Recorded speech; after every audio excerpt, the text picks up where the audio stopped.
이삭이 에서를 왜 사랑하냐면 사냥한 고기가 아주 좋거든요. 맛있어.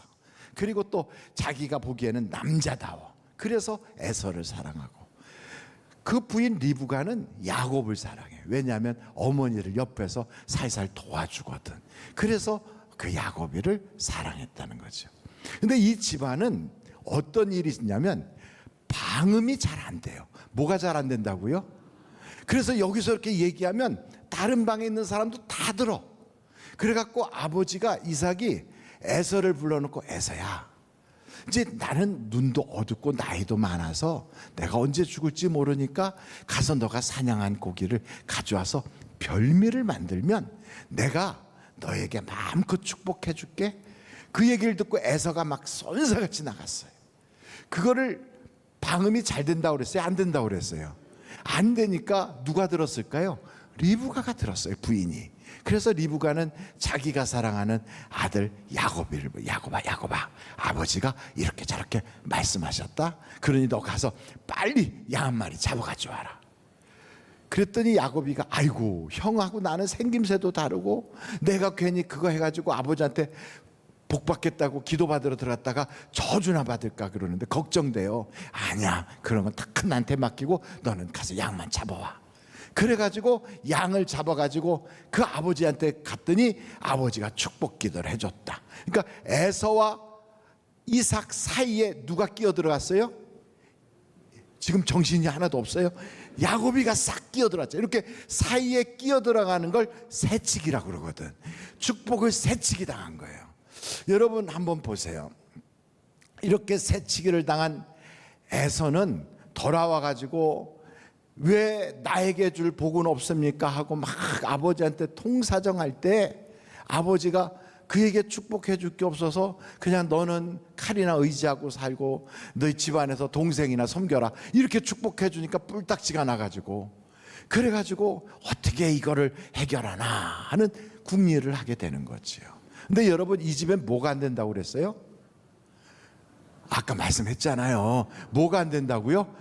방음이. 그래서 에서가 생각할 때는 저 야곱이를 겁을 줘서 멀리 쫓아내버리면 그러면 별탈이 없겠다, 이렇게 생각이 들어가지고 어머니 들으라고, 리브가 들으라고 아주 막 궁시렁거리는 거죠. 아버지도 연세가 많고 곧 돌아가실 텐데 돌아가시면 내가 저 동생 야곱이를 그냥 죽여버릴 거야 막 씩씩거리고 있으니까 그 소리를 누가 들어요? 어머니 리브가가 들었잖아요.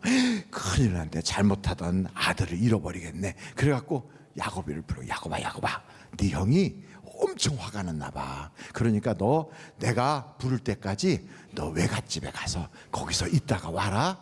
그래가지고 외갓집으로 보내는데 아버지한테, 그 남편 이삭한테는 뭐라고 얘기했냐면, 여보 우리 야곱이가 나이도 이제 해서 장가 갈 때도 되었으니까 저 외갓댁에 보내가지고 거기서 좋은 색시 있으면 결혼시켜서 오게 합시다.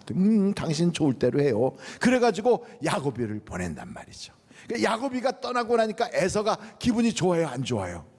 좋지. 왜냐하면 집안에서 자기 혼자 남았잖아요. 그러니까 아버지 재산도 하나도 뺏긴 것 없고, 아버지의 안숙기도는 비록 야곱이가 받긴 받았지만 실제적인 명분이나 축복은 다 자기가 누리거든. 야곱이한테는 쌀 한 톨도 아버지 걸 가지고 못 갔어요. 그러니까 가만히 성경을 보면 하나님이 야곱이는 사랑하고 에서는 덜 사랑했다고 하는데, 하나님이 야곱이를 사랑한 그 모습이 과연 뭐냐? 여러분, 하나님이 야곱이를 사랑해서 하나님이 야곱이에게 복을 주셨다는데 야곱이가 받은 복이 어떤 복일까요? 외삼촌 집에 빈손으로 가가지고 거기서 그냥 20년 동안이나 머슴살이하고 결혼도 사기 결혼을 당하고 그렇게 죽을 고생하고서 나중에 돌아오는데, 이 모든 과정을 보면 에서는 하나도 고생하지 않고 아버지 재산을 몰수히 받고, 야곱은 나가서 고생 죽도록 하고 돌아올 때도 그냥 형이 막 죽일까 봐 벌벌벌 떨면서 돌아오고. 여러분, 누가 더 복 받은 것 같아요? 대답 잘 못하면 신앙 없다고 그럴까봐 가만히 계시지만 속으로는 여러분, 에서가 더 잘 되네. 이런 생각이 들 때가 있거든요. 그래서 우리가 알아야 될 게 성경에서 말하는 복과 우리가 생각하는 복이 좀 다르다는 거예요. 우리는 인생이 잘 풀리고 입심양면하고 그리고 몸 건강하고 자식 잘 되고 집안 편안하고 그러면 그게 복이라고 생각해요. 물론 그게 복이지요. 그런데 성경에서 말하는 복은 하나님과 동행하는 게 복이다는 거지요. 아멘이십니까? 그러니까 하나님이 함께하는 것이 복이라는 거예요. 여러분, 하나님이 함께하는 것이 복이라고 그러면 성경에 등장하는 수많은 영적인 대가들을 보면 하나같이 하나님과 동행했어요. 특별히 요셉을 보면 이렇게 동행하시거든요. 한번 여러분 창세기서 39장 1절부터 한번 보겠어요. 1절. 요셉이 이끌려 애굽에 내려가매. 이 요셉이 왜 이끌려 애굽에 내려갔냐면 자원해서 요셉이 애굽에 간 게 아니고 유학 간 게 아니에요. 형들이, 배다른 형제가 요셉을 눈 밖에 나가지고 팔아먹은 거예요. 인신매매한 거예요. 그래서 요셉이 이끌려 애굽에 내려가매 바로의 신하 친위대장 애굽 사람 보디발이 그를 그리로 데려간 이스마엘 사람의 손에서 요셉을 어떻게 했어요? 샀어. 노예들을 사고 파는 것처럼, 개를 사고 파는 것처럼 샀다 이 말이에요. 그러니까 짐승처럼 팔려간 거예요. 그러면 2절을 보세요. 2절 같이 한번 읽어보실까요? 시작. 여호와께서 요셉과 어떻게 하시매? 함께 하심으로 그가 어떤 자가 되어? 형통한 자가 되어 그의 주인 애굽 사람의 집에 있으니. 한번 여러분 생각해 보세요. 하나님이 함께 하셔서 형통한 자가 되었어요. 그러면 이 사건이 그게 보디발의 집에 요셉이 있어서는 안 되는 거죠. 어떻게 돼야 되냐면 그 보디발이 요셉의 이야기를 다 듣고 그랬어. 네 배다른 형들이 너를 이렇게 팔아가지고 아버지도 모르게 여기까지 끌려왔다고? 아이고 참 안 됐네. 내가 너 노잣돈을 좀 줄 테니까 빨리 아버지한테로 가.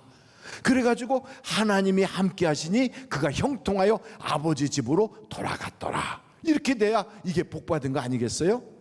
그래요 안 그래요? 그렇죠. 그런데 그게 아니라 여전히 노예 생활을 하더라는 거예요. 거기서 그 정도가 아니라 여러분 성경 창세기서 39장 20절부터 보세요. 이에 요셉의 주인이 그를 잡아 어떻게 했다? 옥에 가두니 그 옥은 왕의 제수를 가두는 곳이었더라. 요셉이 옥에 갇혔으나 여호와께서 요셉과 어떻게 하셨어요? 함께 하시고. 아니 하나님이 함께 하시면 이럴 때 그 여자가 막 모함을 할 때 아무도 없는 줄 알았더니 카텐 뒤에 어떤 사람이 있다가 아이고 주인님 그거 사실 그게 아니고요. 제가 그때 봤는데 이렇고 저렇고 해서 요셉이 모함당한 거예요. 이렇게 해가지고 그가 그 불명예스럽고 그리고 또 그 오해됐던 것들이 해결이 됐더라. 이렇게 돼야 정상인데 그게 아니라 옥에 갔어요. 계속 볼까요? 여호와께서 요셉과 함께 하시고 그에게 인자를 더하사 간수장에게 은혜를 받게 하시매. 감옥에 계속 있는 거예요. 간수장이 옥중죄수를 다 요셉의 손에 맡김으로 그 재반 사물을 요셉이 처리하고. 다 같이 한번 읽어보실까요? 시작. 간수장은 그의 손에 맡긴 것을 무엇이든지 살펴보지 아니하였으니 이는 여호와께서 요셉과 어떻게 하셨다? 함께 하심이라. 여호와께서 그를 범사에 어떻게 하게 하셨다? 형통하게 하셨더라. 그러니 우리가 생각할 때 무슨 형통이 이런 형통이 있나. 그리고 하나님이 함께 하셨다면서 온갖 고통, 고난, 모욕, 오해 이런 일은 그냥 발생하고 그런 일에 있어서 한 번도 모면을 하거나 벗어나거나 그런 적이 없어. 그런데 하나님은 함께 하신대. 그러면서 하나님은 형통케 했다는 거예요. 그러니 우리가 세상을 살면서 하나님이 함께하는 게 복이라는데 과연 내 생에 무슨 복이 있는가 이런 생각이 들 때가 있어요. 그런데 하나님은 아니야, 너 복 받고 있는 중이야. 너 지금 형통하다니까. 내가 너랑 함께하고 있다니까. 이렇게 말씀하시는 거예요. 그래서 하나님과 우리의 생각이 달라도 너무 달라. 그러므로 우리가 하나님의 생각을 조금만 더 살펴보자면 구약 성경에 아주 중요한 인물로 모세라는 분이 등장해. 누구요? 모세. 모세의 인생은 세 단계로 나눌 수가 있거든요. 그가 120살까지 살았어요. 엄청 오래 살았죠. 그래서 그의 인생을 40년으로 딱딱 자르면 셋으로 나눌 수가 있어요. 그런데 그가 원래 태어나기는 히브리 노예 가정에서 태어난 사람인데, 그런데 이 모세가 태어났을 때 바로라고 하는 에집트의 지도자가 히브리 사람들은 아들을 낳으면 다 죽여라. 그러니까 죽일 수가 없으니까 자기 손으로 어떻게 자기 애를 죽여요. 그래서 갈대로 상자를 만들어서 거기다가 모세를 다 눕혀서 나일강에 가서 이렇게 띄웠지요. 근데 그때 마침 그 바로의 딸 공주가 나와서 목욕을 하려고 나일강에 쓱 나왔었는데, 보니까 무슨 상자 같은 게 있으니까 시녀를 보내갖고 저 뭔가 좀 열어봐라 하고 탁 열었는데, 그때 마침 응애 그렇게 하는 거지요. 여러분, 그런 분위기 속에서 애기 울음소리가 들리면 여자의 가슴을 움직일까요? 아니면 칵 죽여버리고 싶을까요? 움직이겠지. 모성의 본능이 탁 일어나가지고, 야, 데려와라. 저 보나마나 죽이려 해서 못 죽여가지고 저렇게 버렸나 보다. 야, 내가 얘를 데려다가 키워야 되겠다. 그래가지고 이렇게 보니까 곱게 생기고 이쁘게 생기니까 데려다가 공주가 입양을 해서 키웠어요. 그 공주의 아들이 된 거예요. 그러니까 이제 이 모세는 갑자기 신분이 아기 때 확 바뀌어서 왕궁에서 자라면서 왕궁 교육을 받고 이러니까 잘 풀렸거든. 나이 40이 될 때까지 자기는 뭐든지 다 할 수 있고 자기는 능력 있고 자기는 유능한 사람인 줄 알았거든요. 그러고서는 딱 나가서 자기 원래 민족이었던 히브리 사람들을 살펴보려고 갔다가 그 사람들의 억울함을 도와준다고 하는 그 구실이 잘못하다가 애굽 사람을 죽이게 되고, 그래갖고 그 살인 사건에 휘말리게 된 거예요. 이 소식이 알려지니까 그냥 자기를 죽이러 올까봐 무서워서 놀래가지고 급히 도망간 거예요. 나이 40에 갑자기 도망가게 되니까 뭐 하나 챙기지도 못하고 급히 도망가서 미디안이라고 하는 데까지 가가지고 거기에 제사장이 이드로의 딸하고 결혼을 해서 신분 세탁을 싹 하고 그 집에서 이제는 그냥 그 양을 키우는 사람들. 여러분, 당시에 양을 키우는 사람은 직업들 중에서 가장 하층민이 하는 직업이었대거든요. 그러니까 완전히 왕자와 같은 대접을 받던 왕궁에서 살던 그가 이제는 가장 천민과 같이 떨어졌어. 그리고 이제 한두 해나 지나면 혹시나 해결될까 했는데 10년이 지나도 20년 지나도 아무런 기별도 없고 해결의 가능성이 없어요. 그래서 자기는 나는 안 돼. 나는 할 수 없어. 나는 되는 일이 없어. 그래갖고 완전히 인생의 무능력자 같이 되고, 그리고 모든 게 다 자기에게는 안 풀린다고 생각하고 실패한 인생처럼 여겨지고, 자기는 하는 것마다 막힌다고 생각해서 완전히 포기한 상태로 쭉 내려가는 거예요. 전에는 그가 나는 특별한 사람이야 이렇게 생각했던 그 모세가 이제는 나는 아무것도 아니야 하고 그렇게 생각이 된 거거든요. 여러분, 이런 과정을 그냥 혼자서 지나간 게 아니라 하나님이 함께 하셔서 그러는 거예요. 무슨 하나님이 함께 하는데 그렇게 사람이 망가지나? 그게 아니고, 여러분 보세요. 아주 나 잘났다 하는 사람을 하나님이 쓰실 수 있을까요? 없을까요? 없어요. 그래서 하나님이 낮추시는 거예요. 그래서 하나님이 만지시고 다루시는 거예요. 여러분, 보석 원석이 아무리 괜찮아도요, 원석 그대로는 못 써요. 그걸 다듬어야, 세공을 해야 보석의 가치가 있게 쓸 수 있는 것처럼 하나님은 우리를 다듬으신다고요. 그래서 이렇게 모세를 다 다듬어서 이제는 나이가 80이 되니까 나는 안 돼. 나는 아무것도 할 수 없어. 나는 무력한 자야. 이런 생각하고 있을 때 하나님이 모세를 부르시잖아요. 이제 됐구나 싶었을 때 모세야 하고 불러요. 주여 누구십니까? 여기는 거룩한 곳이니 내 발에 신을 벗어라. 그러면서 모세에게 나는 스스로 있는 자니라. 아브라함의 하나님, 이삭의 하나님, 야곱의 하나님이라. 그러면서 이제 모세를 보내잖아요.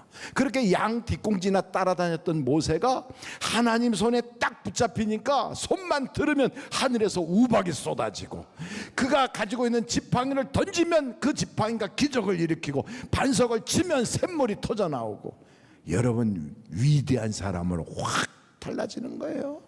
민족의 지도자가 되는 거예요. 그때 깨닫는 거지. 아, 나는 아무것도 아닌데 하나님이 나를 붙잡아 주시면 나는 할 수 있는 거구나. 이렇게 달라지는 거예요. 이게 하나님이 우리를 부르시는데도 목적이 있어요. 뭐가 있다고요? 목적. 그 목적을 이루시기 위하여 하나님은 과정을 통하여 우리를 연단하시고 훈련하시고, 또 그 모든 과정을 통하여 우리에게 고난과 시련을 통하여 성숙한 사람으로 변화시키는 거거든요. 그러므로 여러분, 환경을 보고 자신을 보고 풀리지 않는 모든 걸 바라보면서 절망해야 돼요? 절망할 필요가 없어요. 절망할 필요가 없어요. 지금은 고난이고 어렵고 시련이 많아도요, 앞으로 주실 하나님의 영광과 좋게 비교할 수가 없어요. 그러므로 지금 있는 많은 연단 고비들이 다 있어도 마침내 이거를 다 합력하여 선이 되게 하시고 작품이 되게 하시는 분이 누구시다? 하나님이세요.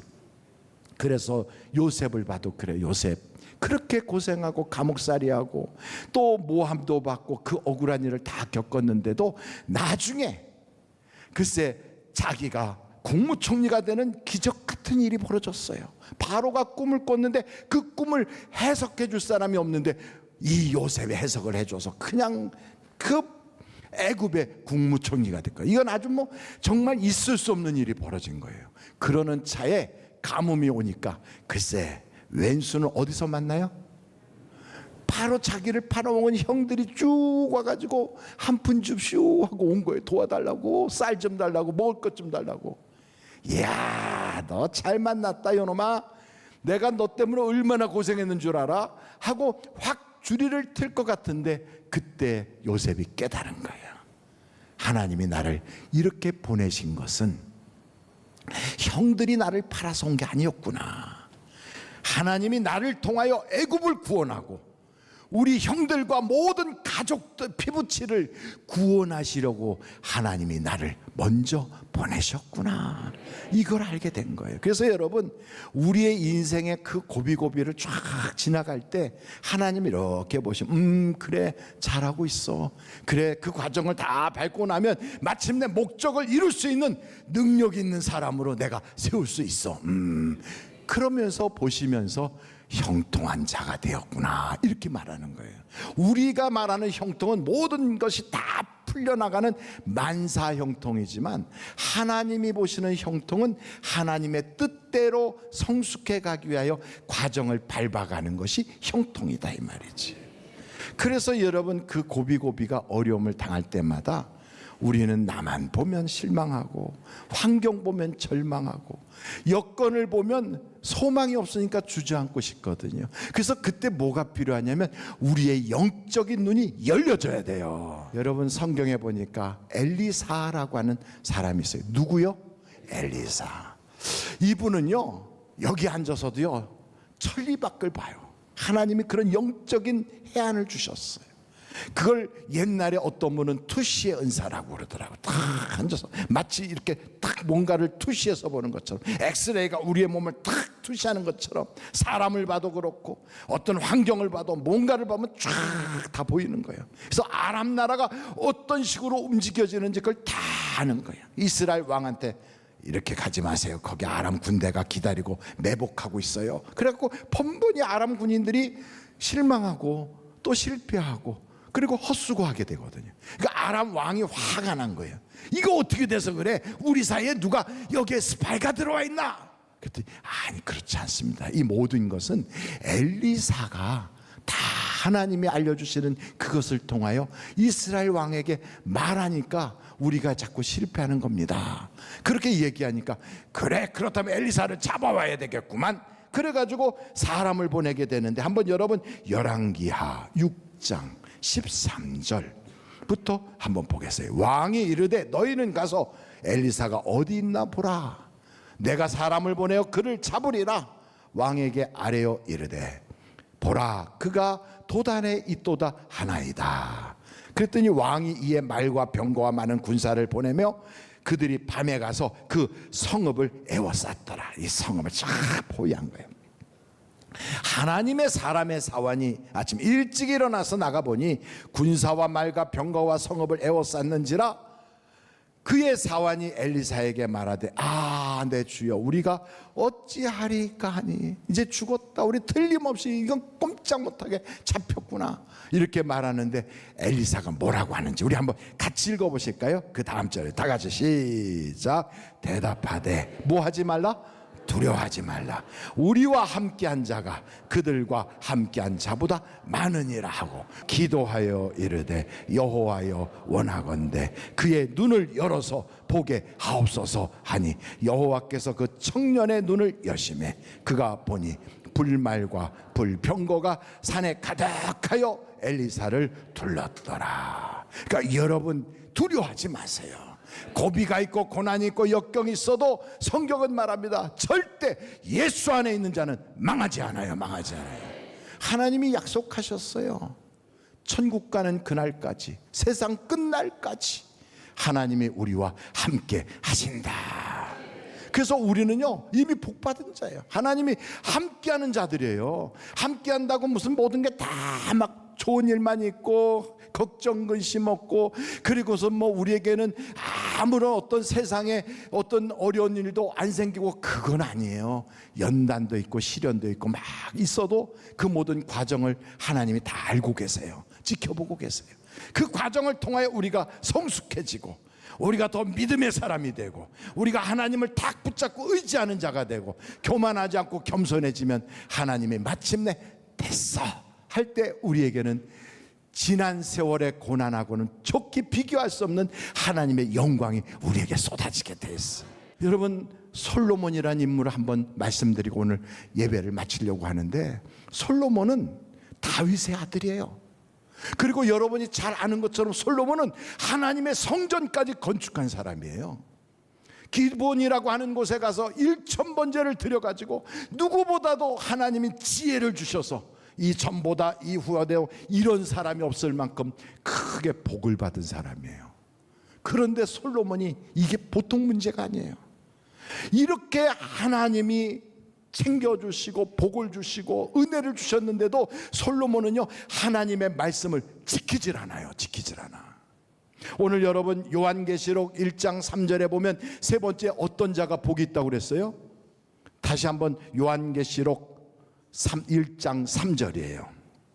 같이 한번 읽어보겠습니다. 시작. 이 예언의 말씀을 읽는 자와 듣는 자와 그 가운데 기록한 것을 지키는 자는 복이 있나니. 그래요. 복을 받으려면 지켜야 돼. 뭘? 말씀을. 그런데 솔로몬은 하나님의 말씀을 안 지켜. 자기 머리만 의지하고 자기 생각대로 살아요. 그래서 아내를 많이 두지 마라, 이방인들과 결혼하지 마라, 애굽에서 그렇게 좋은 것들 끌어들이려고 하지 마라, 이런 말씀을 하나님이 끊임없이 신명기, 민수기, 레위기 다 적어놨는데 안 지켜. 자기 생각대로 해요. 결국 하나님이 솔로몬에게 말씀하시고 솔로몬을 감화 감동하시고 솔로몬에게 찾아가시고 안 들어먹어요. 그래서 결국 어떻게 됐는가? 이 솔로몬 때로부터 이스라엘이 분열이 시작돼가지고 남유다와 북이스라엘로 솔로몬 때부터 우상숭배가 시작돼서 이스라엘이 완전히 멸망을 당해요. 그러니 여러분, 하나님의 말씀을 지키지 않으면 교회 생활이 이게 허당이 될 수가 있다고. 그래서 성경을 보니까 사도 바울은 자기 인생에 아주 그냥 이건 딱 내 인생의 최고로 귀한 나의 좌우명이야 하고 붙잡고 있는 하나님의 말씀이 있단 말이죠. 그 말씀이 어떤 말씀이냐면 여러분 그거 한번 볼 텐데 사도행전 20장 35절이에요. 한번 같이 찾아보세요. 사도행전 20장 35절 같이 읽겠습니다. 시작. 범사에 여러분에게 모본을 보여준 바와 같이 수고하여 약한 사람들을 돕고 또 주 예수께서 친히 말씀하신 바 주는 것이 받는 것보다 복이 있다 하심을 기억하여야 할지니라. 이 말씀을 나는 지킬 거야. 이 말씀대로 살 거야. 그래서 사도 바울은요, 복음을 줘요. 사랑을 줘요. 다른 사람에게 자기가 일을 열심히 해가면서도 천막을 치는 걸 그거 작업을 해가지고 그래서 돈을 모으면서도 어떻게든지 그들에게 좋은 것을 주려고 그냥 받는 것보다 주는 게 복이 있다. 이걸 실천하려고. 어떤 사람은요, 그래 악에게 지지 말고 선으로 악을 이겨라. 그 말씀을 지키려고. 어떤 사람은 서로 사랑하라. 그 말씀 하나를 지키려고. 여러분은 성경 66권 중에 어떤 말씀을 지키려고 여러분의 인생의 좌우명으로 삼고 있습니까? 말씀을 듣고 끝나는 것이 아니라 여러분의 인생에 이건 내 말씀이 하고 딱 붙잡고 여러분이 실천하고 그 말씀을 이루어 드릴 수 있는 좌우명 같은 말씀이 여러분의 말씀으로 있으시기를 주님의 이름으로 축원합니다.